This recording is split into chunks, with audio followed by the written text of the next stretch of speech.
Esta semana es la encuesta CACEN, probablemente lo que ha generado más discusión pública. ¿Por qué se dieron estos resultados, esta disminución o este aumento en las personas que viven en la pobreza en nuestro país?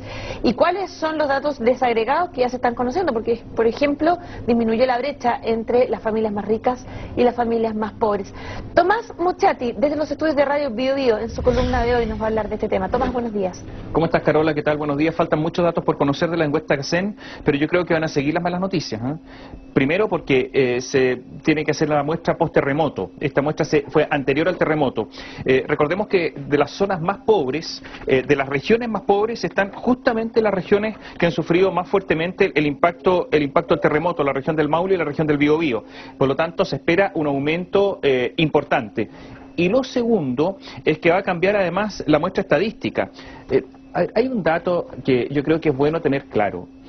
La base estadística de la encuesta CACEN, la canasta, es del año 1987. Esto es un escándalo, realmente. Durante muchos años se venía diciendo, modifiquemos esto. ¿Por qué el Instituto Nacional de Estadísticas, que mide el IPC, modifica cada cierto tiempo la canasta? Fíjate que en el IPC la última canasta figura en primer lugar, o sea, con el porcentaje, el índice mayor impacto, los automóviles, las van. Imagínate que el año 87 ni siquiera estaban. Entonces, para medir la inflación se ha modificado, pero no la pobreza, porque nosotros en Chile además nos hemos acostumbrado a las buenas estadísticas, a mostrarle al mundo que somos muy exitosos, a ser arrogantes frente al mundo, pero escondiendo nuestra realidad.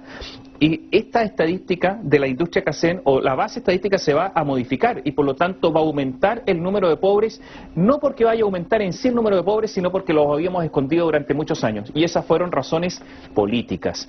Las mismas razones políticas que tuvo el presidente Sebastián Piñera antes de ayer, cuando en el discurso donde anunció los malos resultados de la industria CACEN, dijo: hemos visto cómo el gasto social se mal utiliza, los viajes del Ministerio de Salud, etcétera, etcétera. Ayer se vio la necesidad de hablar a todo el país a través de una cadena nacional, 5 minutos para las 9, justamente para despolitizar, intentar despolitizar este asunto, pero ya lo había hecho, y por lo tanto aquí hay un nuevo error comunicacional del Palacio de la Moneda, un nuevo patinazo. Sebastián Piñera no debió haber hecho, y esta es una discusión y una crítica que no solamente le están haciendo a la Concertación, sino que al interior del gobierno, o con gente ligada al gobierno como el senador Pablo Longueira. ¿Es posible considerar a una persona que no es pobre cuando gana 64.140 pesos? Ese es uno de los temas también que yo creo que vamos a tener que discutir. ¿Desde cuándo se es pobre en Chile? Porque también esa puede ser otra mentira estadística. Yo quiero agregar algunas cosas. Se está culpando a Andrés Velasco por parte de personas de la Concertación. Hoy día, pasadas las 10 de la mañana, a las 10:30 exactamente, Guido Girardi, Gonzalo Marner, Francisco Vidal, el diputado Gabriel Silver, el ex senador Carlos Ominami van a presentar un documento. Son todos, entre comillas, díscolos, ¿no es cierto? Van a presentar un documento donde le van a decir a la Concertación: oiga, hagámonos la autocrítica, esto no es solamente la crisis económica, sino que hay otras razones, no actuamos con prontitud, no actuamos con profundidad, y de nuevo le van a tirar un misil a Andrés Velasco. Y esto marca también la distancia, la diferencia, la fractura que hay al interior de la Concertación en cuanto al modelo económico, que es lo que comienza a discutirse.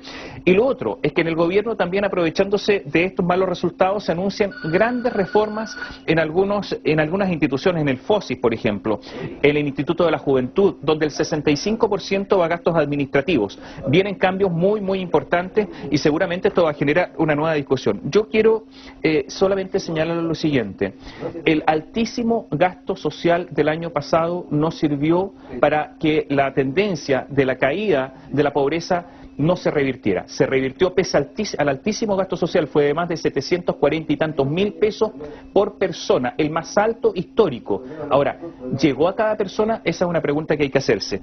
Lo segundo, pensar si hay otras causas. Yo quiero insistir en lo que dijimos ayer, Carola.